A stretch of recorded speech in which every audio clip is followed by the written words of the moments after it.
দেখো দেখি, এই যে বৃষ্টি শুরু হলো, থামার আর নাম নেই। কদিন ধরে ঝরেই যাচ্ছে তো ঝরেই যাচ্ছে। কই গো, তুমি এখনো ঘুম থেকে উঠলে না? বলি খাবে কখন আর আড়তে যাবে কখন?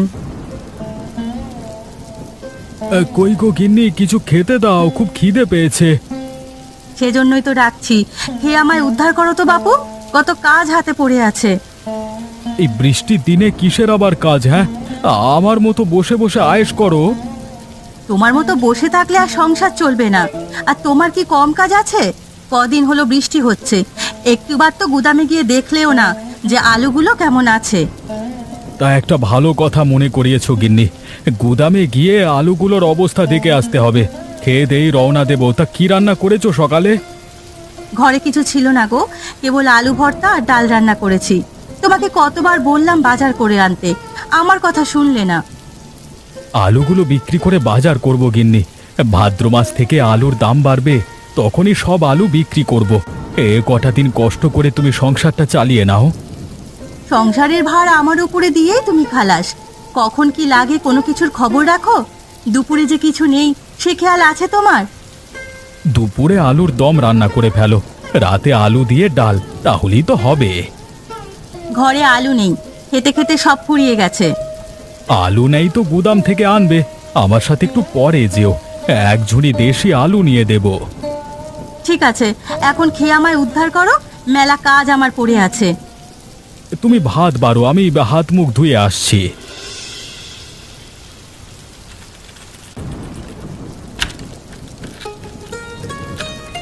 কখন থেকে কি সব গুতোগুতি করছো শুনি? একটা তালাও তো খুলতে পারো না। চাবিটা দিয়ে তালাটা খুলছে না, ভুলে কি অন্য চাবি নিয়ে চলে এসেছি নাকি? অন্য চাবি নয়, এটাই ওই তালার চাবি। অনেকদিন খোলো না তো, দেখো জং ধরে গেছে। এই তো খুলেছে, চলো ভেতরে যাই।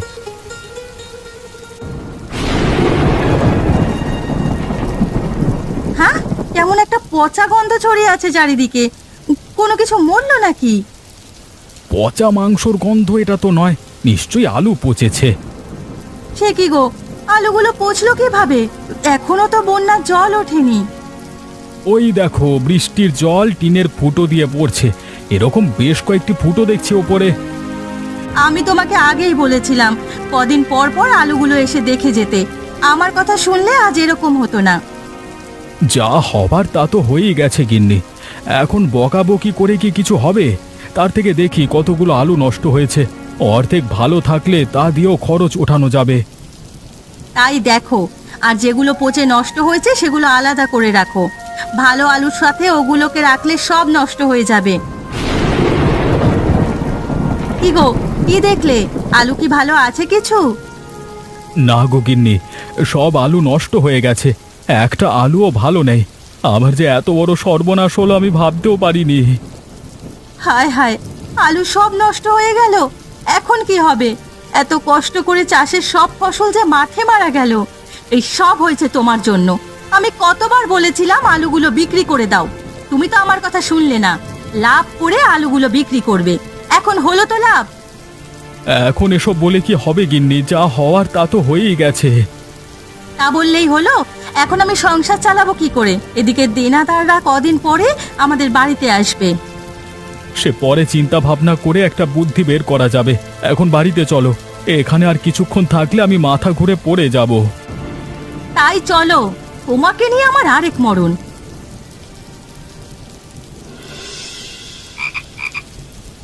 তারপর দাদু ভাই, তারপর কি হলো? তারপর রাজা আর রানী সুখে শান্তিতে বাস করতে লাগলো। কি ব্যাপার, সেই বিকেল থেকে দাদা নাতি কি সব গল্প করছো? তোমার নাতিকে রূপকথার গল্প শুনিয়েছিলাম গিন্নি। বেশ বেশ, এই বর্ষায় রূপকথার গল্পের সাথে যদি চিংড়ির চপ থাকে তাহলে তো আরো জমে যাবে। তা আর বলতে, এমন দিনই তো ভাজা পোড়া খেতে মজা। তা আছে নাকি কিছু? এই নাও, তোমাদের জন্য গরম গরম চপ আর বড়া নিয়ে এসেছি। এ মা, এতগুলো চপ আমরা খাবো? হ্যাঁ দাদু ভাই, তুমি তো বাইরের খাবার খেতে একদম পছন্দ করিস না, এগুলো তোর জন্য। তা রাতে রান্না করবে কি? এমন দিনে খিচুড়ি খেলে যে 16 কলা পূর্ণ হতো। সে আমি জানি, সেজন্যই তো খিচুড়ি বসিয়ে দিয়ে এসেছি। ও ঠাকুমা, খবর শুনেছ? তপন কাকু বউ নিয়ে এসেছে। তপন বউ নিয়ে এসেছে? বলিস কি, ওনা শহরে থাকতো? হ্যাঁ গো, শহরের এক মেম সাহেব বিয়ে করেছে, এখনই বাড়িতে আসলো।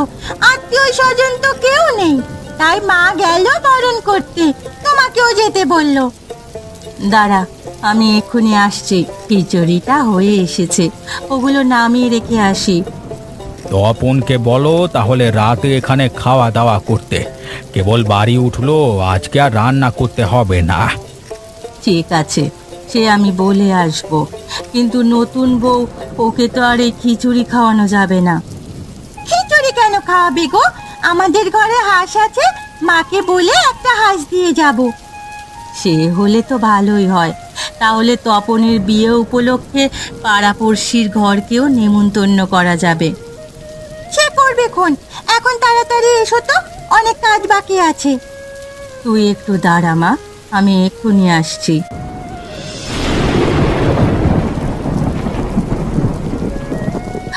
এসো মা, এসো, বরণ হয়ে গেছে, এখন ডান পা দিয়ে ঘরে প্রবেশ করো।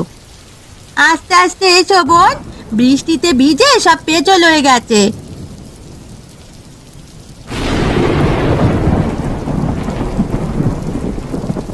নতুন বউ ঘরে তুললে মিষ্টি মুখ করাতে হয়। ও কাকু, আমাদের কিছু খাওয়াবে না? হ্যাঁ হ্যাঁ, ও আসবার সময় তোদের জন্য মিষ্টি নিয়ে এসেছে। কই গো, ওদের মিষ্টি দাও।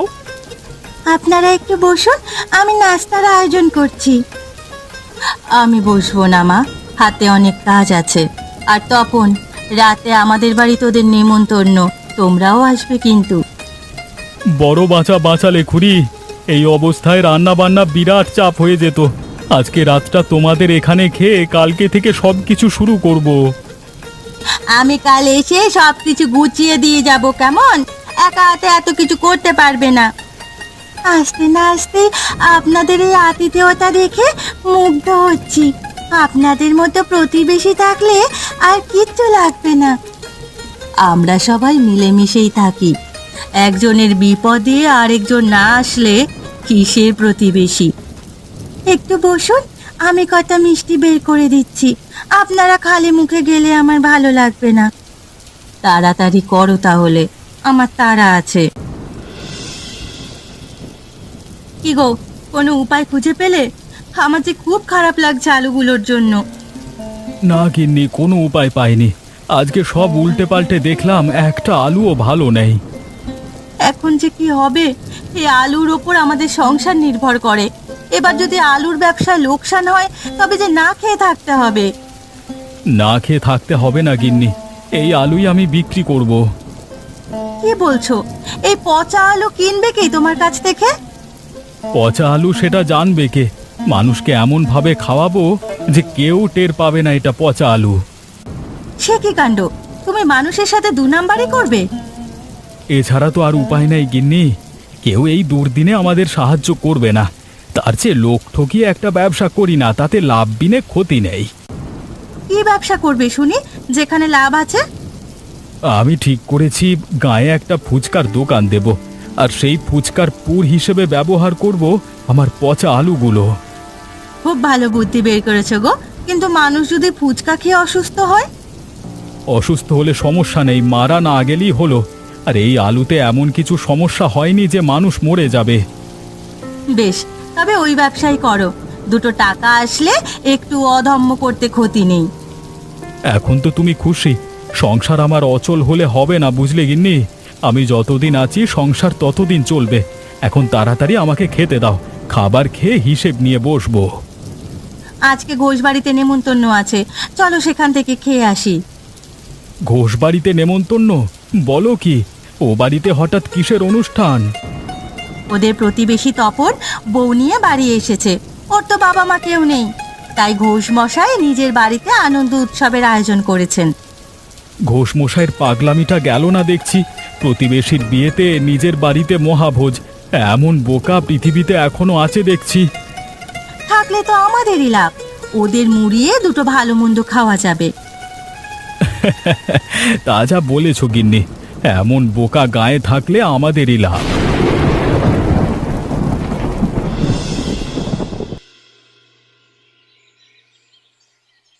আরে মচমচে ফুচকা খেলে আসুন, দেশি আলুর সেরা ফুচকা, মুখে দিলেই মিলিয়ে যায়, খেতে চাইলে মিস করবেন না, তাড়াতাড়ি চলে আসুন আমার দোকানে।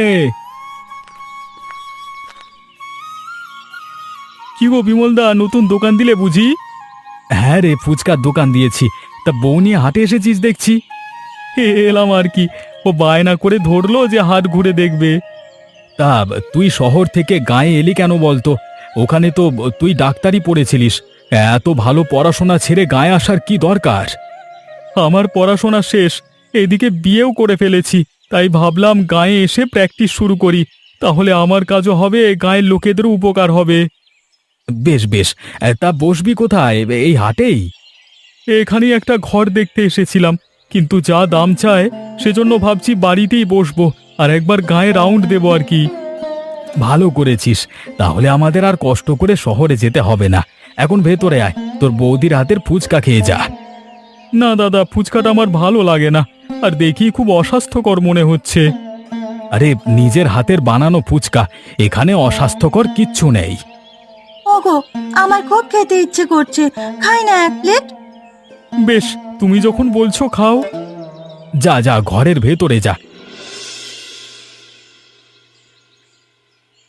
হ্যাঁ গো, আজকে অনেক দিন পরে একটু বের হলাম, খুব ভালো লাগছে। গ্রাম ঘুরে তোমার কেমন লাগছে ইন্দু? এখানে শহরের মতো সুন্দর সুন্দর পার্ক নেই। গ্রামের সবকিছুই তো সুন্দর, আরো বেশি সুন্দর এখানকার মানুষগুলো। আমি আসার পর থেকে সবাই মাথায় করে রেখেছে, কিন্তু একটা লোককে আমার পছন্দ হয়নি। কাকে? বিমল দাদাকে বুঝি? হ্যাঁ, লোকটা দেখতে খুব ধূর্ত, চোখ মুখ দেখেই বোঝা যায় মানুষের ক্ষতি করতে কখনো পিছপা হবে না। ও ছোটবেলা থেকে এমনই, নানান বদ অভ্যাসের জন্য কত মার খেয়েছে মাস্টার মশাইয়ের কাছে, কিন্তু একটুও শুধরায়নি। ওগো, আমার শরীরটা খুব খারাপ লাগছে, আমাকে একটু ধরো। কি হলো ইন্দু, কি হয়েছে তোমার? খুব পেটে ব্যথা করছে, মনে হচ্ছে এক্ষুনি বমি করে দেব। ও বুঝেছি, ফুড পয়জনিং, যা ভয় পেয়েছিলাম তাই হয়েছে। এখন আবার ডায়রিয়া না হয়। সে কি বলছো তুমি? আমি তো নষ্ট কিছু খাইনি, তবে এসব কেন হবে? কি খাওনি তা পরে দেখা যাবে, এখন চুপচাপ শুয়ে পড়ো, আমি স্যালাইন বানিয়ে আনছি। ঠাকুমা, ও ঠাকুমা, ঘরে আছো? কি হয়েছে ননি, এভাবে চেঁচাচ্ছিস কেন? তাড়াতাড়ি আমার সাথে এসো, নতুন কাকিমার খুব অসুখ। নতুন বউয়ের কি হয়েছে? আস্তে না আস্তে মেয়েটা অসুখে পড়ল। বমি করছে আর পেটে ব্যথা। বমি করছে? তাহলে তো লক্ষণ ভালো না, মাথা ঘুরিয়ে পড়েছে নাকি? এই লক্ষণ সেই লক্ষণ নয় তো, কাকা বলছে ডায়রিয়া। কলেরা? সে কি কাণ্ড! এই রোগ হলে যে গা উজাড় হয়ে যাবে। তেমন ভয় পাওয়ার কিছু নয়, এই রোগ কাকুর ওষুধে সেরে যাবে। এখন তুমি একটু আসো, ওনার পাশে কেউ নেই। তারা, আমি আসছি। ওগো, আসছি। সে কি গিন্নি, তুমি কোথায় যাচ্ছ? তপনের বাড়ি যাচ্ছি। তা তোমরা ফুলবাবুটি হয়ে কোথায় যাচ্ছ? তোমার নাতি ফুচকা খাওয়ার বায়না ধরেছে, তাই ভাবলাম গিয়ে খাইয়ে আনি। ও, তোমরা বিমল কাকুর দোকানে যাচ্ছ? ওখানে নাকি খুব ভালো ফুচকা পাওয়া যায়। যাবি নাকি ননি দিদি? না রে, বাড়িতে অনেক কাজ, এখন গেলে মায়ের পিটুনি খেতে হবে। তুই আরেকদিন গিয়ে খাস, এখন আমার সাথে চল, আর তোমরা ঘরে তালা দিয়ে যেও।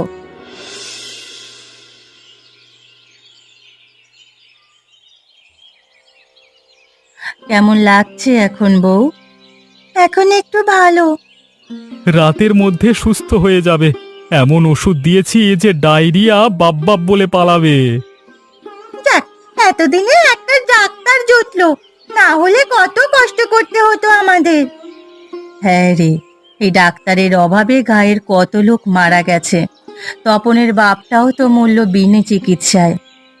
সেই জন্যই তো মা আমাকে কষ্ট করে ডাক্তার বানিয়েছিল কাকিমা, কিন্তু উনি আর দেখে যেতে পারলেন না। তপন, ও তপন, বাড়ি আছো? ওদিকে যে সর্বনাশ হয়ে গেল। কি হয়েছে বৌদি? ও পাড়ার মানিকের সপরিবার অসুস্থ, মনে হয় কলেরায় ধরেছে। কি বলো কি, ওদেরও একই অবস্থা? কেবল মানিক নয়, আশেপাশে সকলের বমি আর পেটে ব্যথা। তুমি ভাই ওদের বাঁচাও। ঠিক আছে, আমি এক্ষুনি যাচ্ছি। ননি, আমার ব্যাগটা দে তো। আর কাকিমা, তুমি ওর পাশে একটু থেকো কেমন?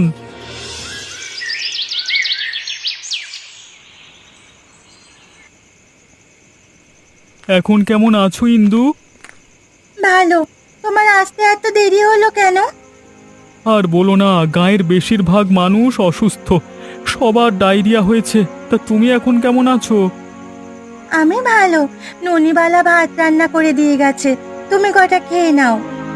খাবো গো। সে কি, তুমি কাঁদছো কেন? কি হয়েছে তোমার? বাবলু আর নেই ইন্দু, কেবলই ওকে মৃত ঘোষণা করে রেখে এসেছি। কি বলছো? বাবলু মারা গেছে?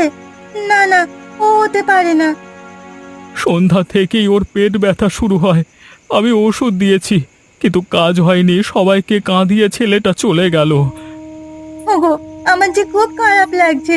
কি হাসি খুশি ছিল আমাদের বাবলু। দেখা হলে মিষ্টি চাইতো আমার কাছে। ও আর আমার কাছে কিচ্ছু চাইবে না? কখনো কাকিমা বলে ডাকবে না? তুমি এতটা ভেঙে পড়ো না ইন্দু। আর বুঝতেই পারছো খুড়ি মায়ের কি অবস্থা হয়েছে। তুমি ভেঙে পড়লে ওদেরকে কে দেখবে? ওদের তো দেখবই, কিন্তু তার আগে অপরাধীর শাস্তি দিতে হবে, না হলে বাবলুর আত্মা শান্তি পাবে না। ও তো অসুখে মরেছে, অপরাধী এলো কোত্থেকে? অসুখ এমনি এমনি আসেনি, আমাদের অসুস্থ করা হয়েছে। আমার ঠিক মনে আছে, বিমল দাদার দোকান থেকে ফুচকা খেয়ে আসার পর বমি শুরু হয়েছে। আর বাবলুও বিকেলবেলায় ওর দোকানে গিয়েছিল। তার মানে ওই ফুচকাতে সমস্যা আছে। দাঁড়াও দাঁড়াও দাঁড়াও, যারা অসুস্থ হয়েছে তাদেরকে জিজ্ঞেস করেছিলাম কিছু খেয়েছে কিনা। সবাই ওই বিমলের ফুচকার কথা বলল। তার মানে ওই ফুচকা থেকে এ রোগ ছড়িয়েছে। হ্যাঁ গো, ওই ফুচকাই আমাদের সবাইকে শেষ করে দিয়েছে। তুমি তাড়াতাড়ি ওই লোভী ব্যবসায়ীকে ধরো, ওর হাত থেকে গায়ের মানুষকে বাঁচাতেই হবে। ঠিক আছে, আমি কালকে সকালেই ওর দোকানে যাব। ও যে কিভাবে ব্যবসা করে তা আমার দেখবার আছে।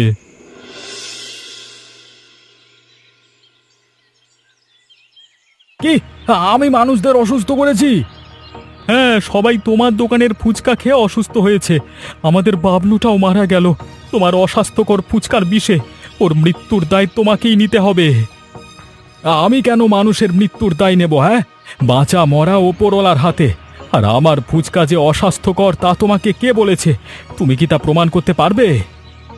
আমার হাতে প্রমাণের কোনো সুযোগ নেই, কিন্তু আমি জানি এই ফুচকার জন্যই সবাই অসুস্থ হচ্ছে।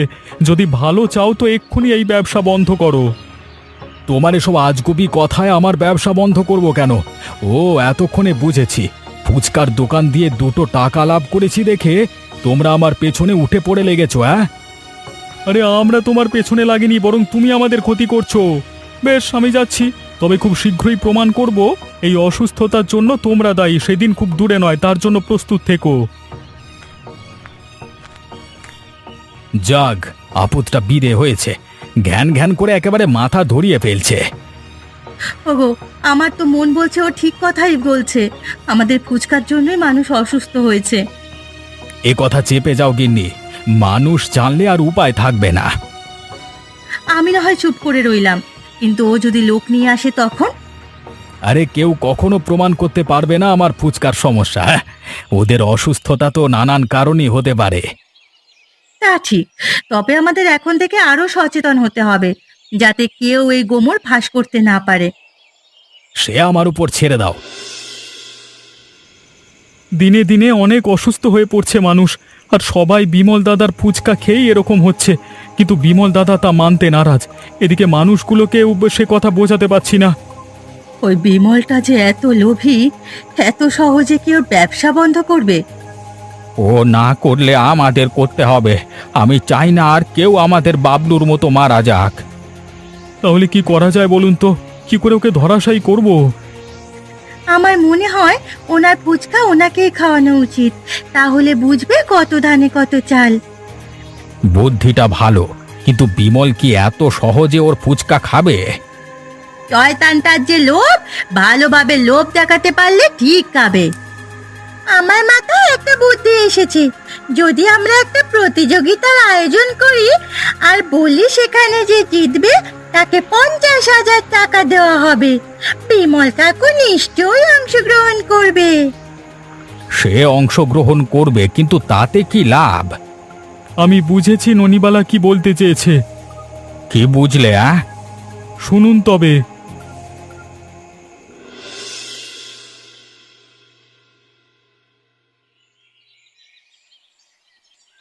গিন্নি, আরে ও গিন্নি, আজকে একটা সুখবর আছে। কি সুখবর নিয়ে এলে? নতুন কেউ কি অসুস্থ হয়েছে? আরে না, আজকে বড় একটা অর্ডার এসেছে। 100 থালা ফুচকা নেবে একজন। সে কি কথা গো, এত ফুচকা কে নেবে? কে আবার? গোপাল কাকু। তার নাতির মৃত্যু শোক উপলক্ষে সবাইকে ফুচকা খাওয়াবে। বেশ ভালো, তাহলে আমাদের ব্যবসাটা হয়ে গেল বলো। ও কাকু, খবর শুনেছো? কি খবর ননি? আজ উত্তরের মাঠে এক প্রতিযোগিতা হচ্ছে, সেখানে যে সবচেয়ে বেশি খাবার খেতে পারবে তাকে 50,000 টাকা দেওয়া হবে। 50,000 টাকা? কি বলছিস তুই? এত টাকা কে দেবে? তা জানি না, কিন্তু আজ বিকেলে প্রতিযোগিতা শুরু হবে, তোমরা অংশগ্রহণ করতে চাইলে চলে যেও। হ্যাঁ গো, ও সত্যি বলছে? হ্যাঁ গিন্নি, কিছুক্ষণ আগে আমিও শুনে এসেছি। ভাবছি প্রতিযোগিতায় অংশগ্রহণ করব। কিন্তু তুমি এত খাবার খেতে পারবে? পারবো গিন্নি, পারবো। এই বিমলের পেটে সব আটকাবে। তুমি এক কাজ করো, আমার জন্য কিছুটা আদা জল গুলে রেখো, ওটা খেলে পেট পরিষ্কার হবে। শোনো শোনো শোনো, কিছুক্ষণের মধ্যে আমাদের প্রতিযোগিতা শুরু হবে। যারা অংশগ্রহণ করবে তাদের নাম দেওয়া আছে। আপনারা দয়া করে তাড়াতাড়ি টেবিলের কাছে চলে আসুন। বাঁশিতে ফু দেওয়ার সাথে সাথে প্রতিযোগিতা শুরু হবে। 1 মিনিটে যে সবচেয়ে বেশি ফুচকা খেতে পারবে সেই হবে জয়ী। যাই গিন্নি, গিয়ে ফুচকাগুলো খেয়ে 50,000 টাকা নিয়ে আসি। ওগো, তুমি এই ফুচকা খেও না, দেখে মনে হচ্ছে এগুলো আমাদের দোকানের। আমাদের দোকানের? বলো কি? কিন্তু এগুলো না খেলে যে 50,000 টাকা হাতছাড়া হয়ে যাবে।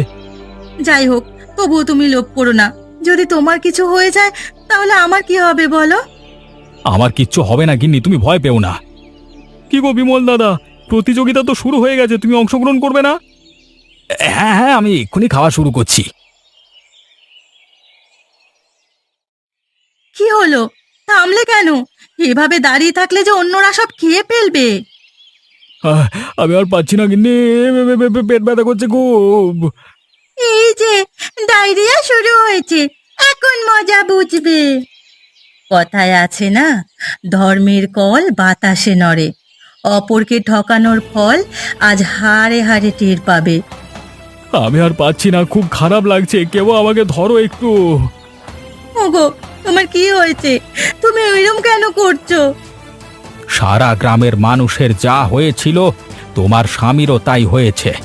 এতদিনও ইচ্ছে করে মানুষকে পচা ফুচকা খাইয়েছে, আজ তা নিজের পেটেই গেল। আমাকে ক্ষমা করে দাও তোমরা, দয়া করে আমাকে সুস্থ করে তোলো। আমি আর এ পাপ কখনো করব না। না, তোমাকে আমি সুস্থ করব না, তুমি তোমার পাপের প্রায়শ্চিত্ত করো। ওগো, তোমরা এতটা কঠোর হইও না, দয়া করে ওকে বাঁচাও। আমি কথা দিচ্ছি জীবনে আর কখনো কারো ক্ষতি করব না। তবু আমার স্বামীকে ওষুধ দাও তোমরা। বেশ, আমি ওকে ওষুধ দেব, কিন্তু বিমল দাদাকে প্রতিজ্ঞা করতে হবে আজকে থেকে ওই ফুচকা আর বিক্রি করতে পারবে না। আমি কথা দিচ্ছি, আর কখনো পচা আলুর ফুচকা বিক্রি করব না। ব্যবসা করলে সৎভাবে করব।